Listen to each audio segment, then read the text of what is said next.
Welcome or welcome back. My name is Grace. Let's just get into it. I read this book that I loved this week. It was Yesteryear by Caro Claire Burke.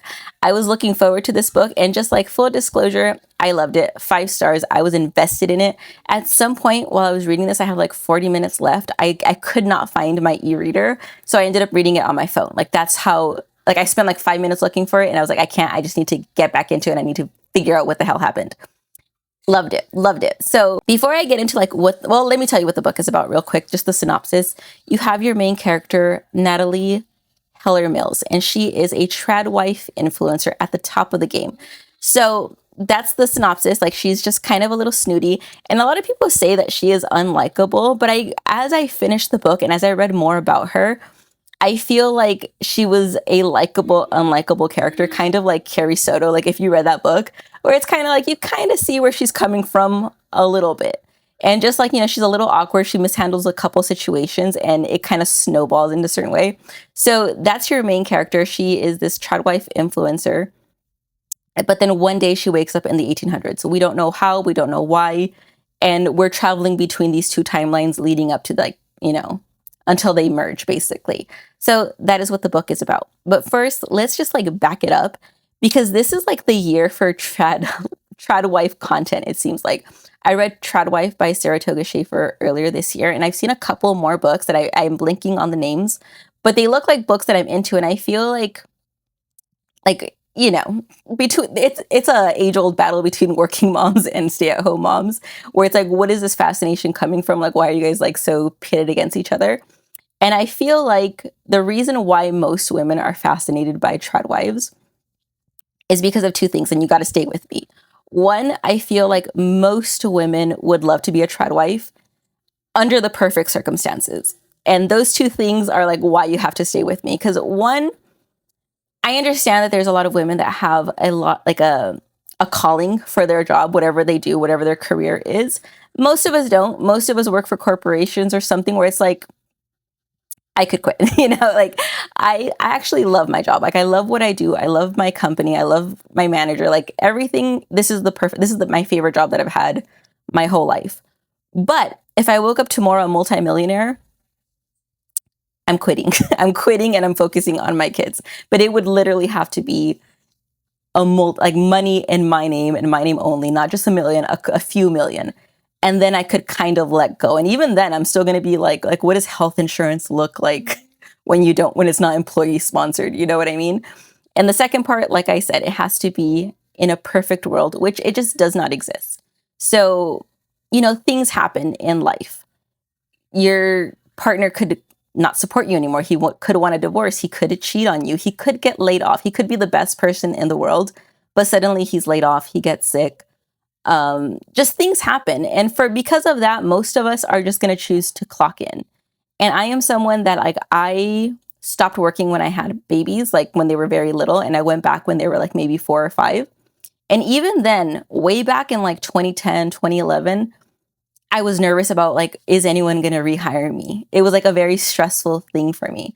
So most of us kind of look at that enviously, but at the same time, it's all those things are floating around our heads. It doesn't make sense for us to just stop working. So we look at these women online and it's it would be nice, because just because we work doesn't mean we don't have to make breakfast, lunch, dinner, clean, do laundry. We just have to do all that on top of that. So, Tradwife content can be kind of an escape, where it's just this woman making her life and her children's life beautiful. She's able to give them 100% of her attention. At least that's what it looks like, and we have heard from different kids coming and it's that's where we're at in our lives right now, or as far as social media, where we can see that that's not true, because content creation does take a lot of time. It is actually a job. And there's different perspectives in the way, I'm sure there's some Tradwives out there that say yes, this is a job. I haven't seen them. But for the most part, we see these women pretending that their husband is the greatest thing in the world. And especially with influencers, because I'm thinking about not even just Tradwife influencers. I feel my age, I'm 38. I've seen influencers rise up and their husbands, boyfriends have this certain job. And then suddenly you see them you only see them in a baseball cap and basketball shorts because they quit. Because all of a sudden they're helping me and I couldn't do it without them, even though they've achieved like a lot of like, even though they've achieved like their lifestyle and they're able to make a lot of money, all of a sudden like on their own, all of a sudden like they need their husband's help. And then it's just kind of like, okay, like we all know they're a kept man at this point, but there is that whole like, okay, he edits your videos. Okay, sure. So that's kind of like, where we're at, where it's like we see it, but then we also know there's a lot of other things that we don't see that are actually true. We see kids complaining like, we were actually abused, we didn't want to do this kind of thing, like, all these things, right? So I think that's where our fascination with Tradwife content comes from. All right, and now getting into the actually book, I actually really enjoyed Natalie Heller Mills. Like, I feel like she was a likable, unlikable character. She reminded me a lot of Carrie Soto, where it's like Carrie Soto, if you read that book, and I read this book so long ago, but I feel like even though she did things you didn't agree with, even though she irritated you, you could kind of see where she was coming from and you were just like, get it. Like, you rooted for her at her final matches or whatever it was going on in that book. So it's like, to me, that's who she was. As it started, as it opened up, maybe like a few chapters in, she was fully unlikable. She was snooty. She was making fun of like the angry women, as she calls them online, women that like have typos and they're just like, oh, you don't do this, you don't do that. And she's kind of just like, okay, sure. And she's very like, and I feel like it like influencer culture is just so in our faces, where I can see the other side, where it's like if someone's being attacked 24/7, of course they're going to be defensive. Of course they're going to be a little bitter, a little bit snappy, all those things. And so she decides to go to Target and she runs into someone, and she's just like, oh, she's going to go online. She's going to go onto this forum and she's going to be like, oh, perfect. Natalie Heller Mills also buys crap at Target. She's like, I'm going to get ahead of it. And then, she starts filming a video. So we see the way her mind works as an influencer. And I've seen like some negative comments where it's just like, oh, she's not even a Tradwife, she's an influencer. It's like, yeah, that's the point. She's an influencer. Like, influencing is in our face, and this book is like kind of tackling all like the other side of that and what that looks like. And, also the mind of someone that is a Tradwife influencer, because I feel like, especially in this day and age, once you're locked into a movement, you don't have room for spiritual growth. You don't have room to move aside from things. So like, especially with faith, like I feel like a lot of times when I see someone more in like evangelical circles where they're like a pastor or something, like how can you struggle with your faith when you have a podcast and stuff, like, and you're making money selling books and stuff? Like, you don't have room to really grow in your faith and actually have struggles, because you're so busy putting on this front of like, everything is perfect and this is what I do, this is what I, all those things. So you get into her mind and you see where she's coming from, but as she's like, because like I said, like the chapters are alternating between her past and her current, she's not wrong in a lot of things. And she is not someone that became a Tradwife because she feels like her purpose is in the home, women should do X, Y, and Z. She did grow up in that faith, but as she sees the world, like I said, she's not wrong. She has this roommate that she follows, like as obsessive as she thinks her fans are with her, or the angry women are with her, she is like this with her ex-college roommate. She follows her every day and she's like, oh, look at poor Rena. She's like on the subway at 5 a.m. She has circles. She looks like crap. And she is just going to plug away at this job where she's going to be like effed literally and figuratively. Like, while she's young, men are going to take her out on like after hours, blah, blah, blah. And she's never going to get married. They're not going to marry her. They're not going to marry the office, blah, blah, blah. And they're going to get paid more. They're going to move up the ladder. And what is she going to do? She's going to freeze her eggs. And like, as much as like that sounds distasteful, it is kind of true in the sense that corporate America isn't built to accommodate women. Like, what are we supposed to do? Like, it's not beneficial for us to have children young and miss out on all this experience and years where people are going to look at you like, oh, you're 35 and you've never worked. No, thank you. But then you have to make a difficult choice. And she's just like, I'm not going to run that rat race. I'm going to figure out how to do something. And she marries this man she thinks he's perfect because they met at Harvard. So she automatically makes these assumptions about him. And he comes from a very prominent, wealthy family. So she's just like locked in, like, this is going to be perfect for me. They get married so quickly that she doesn't really have time to think. And also because they are religious, like, they don't have any kind of, their dates don't go too far. So when she's actually married and confronted with this man as her husband, she's just like, what's he going to do in life? Because he has no aspirations. And he's like, you know what? I kind of like kids. Like, I want to teach them, like, you know, maybe I'll be a kindergarten teacher.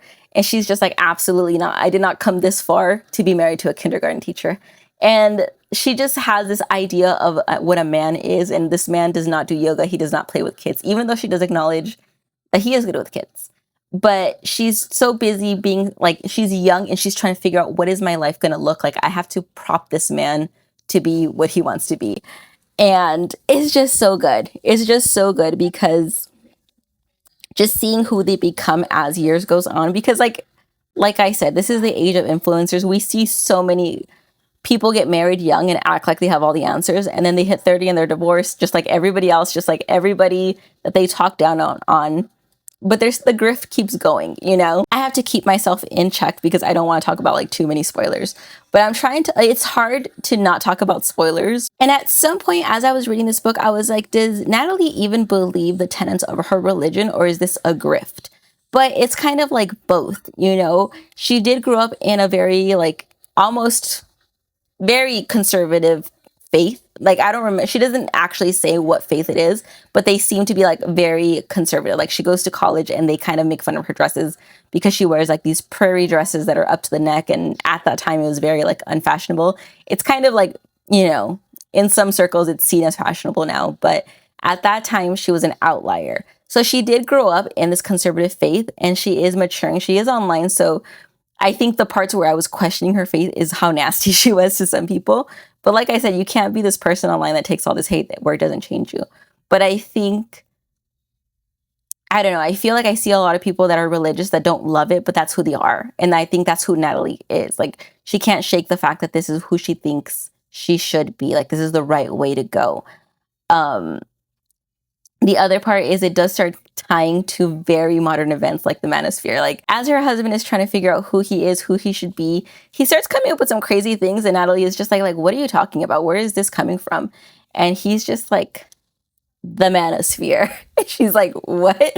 And she, at this point, it's not really a thing. So she's just kind of like, sure, whatever, get out of my way while I figure out what I'm going to do about our life. And he's starting to absorb this toxic ideology. And when he was once this like normal, sweet guy that had no aspirations, but, you know, he was a good guy. And now he's getting sucked into that online world. And first he tells Natalie, and then he tells Natalie's mother, and Natalie's mother is just like, the manosphere. Cool, Caleb. But when he tells his dad is like, the manosphere, show me. And like, it's just like, you see the infection taking place in real time in this book, and how like they start shifting their beliefs and what they once were, which was just like conservative white men. They start going into that MAGA route, you know, like it's a political book. Like you got to accept that, you know. And just like her father-in-law is a politician, and he tells her at some point, like, a politician doesn't change his message, he just changed the delivery. So it's just like, it ties into politics, it ties into that whole MAGA right-wing, alt-wing thing. Like, it's not kind of, it is. Like, it gets into the politics of things and how they have to present themselves. And I want to get into a spoiler, but I won't. Like, it's just, like, I would love to just talk about this book, like, the way, like, things that I really loved about it. But okay, let me look at the reviews. So I looked at a 1-star review, and this is the part that got me, because this book came out like last week, or yeah, sometime last week. So I normally try to read through arcs even when I'm not a fan, but this book I haven't snarled so much while reading a book like this in a while. I have no qualms DNFing after reading too much of it. It's under-researched in many ways, completely lacking in depth. It's false in its premise on many levels. Scripture taken out of context. Blasphemy throughout. I wouldn't recommend this book to my enemies, not that I have any. Clearly, I'm not the target audience for this one. So this was a review March 24th. We are now on April 16th. What happened this weekend? Trump put out a picture of himself as Jesus, right? Blasphemy, like, that's blasphemy. This book, and as far as like the scriptures that were taken out of context, today, was it today? Like, I have no concept of time, because like time is awful if you are a liberal right now.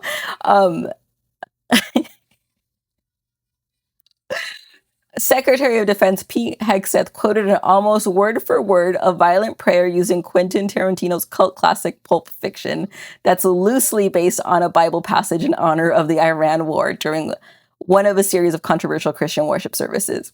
Like, like that scripture taken out of context, that's what this book is. It is Christianity at some point, like these people were raised in the faith. And at some point with this MAGA movement, this manosphere, all these things, they are misquoting scripture. They are not saying things in the spirit of their faith, but it complements their grift. All right, so that is like the modern timeline, seeing her decisions that she has made that led her to an influencer and her keeping up that whole facade. As far as the 1800s timeline, she wakes up and she is not herself. So she had left off being pregnant in the modern timeline. She wakes up and she's like, why am I so cold? What, this is not my room. Where's like all the stuff I have on my nightstand? And as she's wandering around, it's her house, but it's not her house. All the modern amenities are gone. There's no fridge. There's no electricity, basically. And it's like a fun house effect that she feels like she's into. All of a sudden, I don't remember like how quickly she realized it, but she's not pregnant anymore. So she's like, there's something like, it's not a joke about this. Something serious has happened because how did I go to sleep pregnant, wake up not pregnant? She sees her husband, Caleb, but she's like, this isn't really my husband. Like, there's something off about him. He looks older. He looks meaner. There's just like, this isn't the man that I went to sleep with. She meets her children and it's like, they're not her children.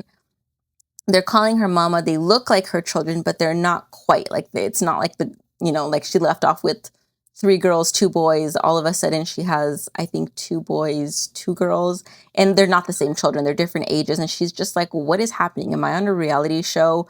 Is this a test of faith? She cannot wrap her mind around what is happening, but she goes outside. There's no electricity. There's no tractors. It's a very like 1800s farm. And then she does see a year, like I think carved somewhere. So they tell her like it's 18, blah, blah, blah. And she spends this, like, in the beginning fighting what's going on because she's like, she wants answers. Nobody's giving her answers. And she looks like a crazy person, like demanding to know what happened to certain things. And, everyone's ignoring her. But she is alone on this farm with her kids. So she has like no outside input. But as far as she can see, it's like the 1800s. So she just doesn't know what's going on. Let me mute these little cheddar bugs. And I will say the 1800s timeline took me a little bit to get into because I don't like not knowing what I'm getting into. Like, I don't know if it's like, is this horror? Is this science fiction? Is this like, is this like a, whatever? I don't know. But once I got into it, like I got into it and it just kept flipping between the timelines. So like, once I was hooked, I was hooked. Anyways, that's all I'm going to say about the book because I was going to say like, let me do a spoiler section, but what if you want to leave a spoiler comment? We don't want to ruin that for other people. So if I do a spoiler vlog, like I'll make a different one. But that's it for this video and I will see you in the next one.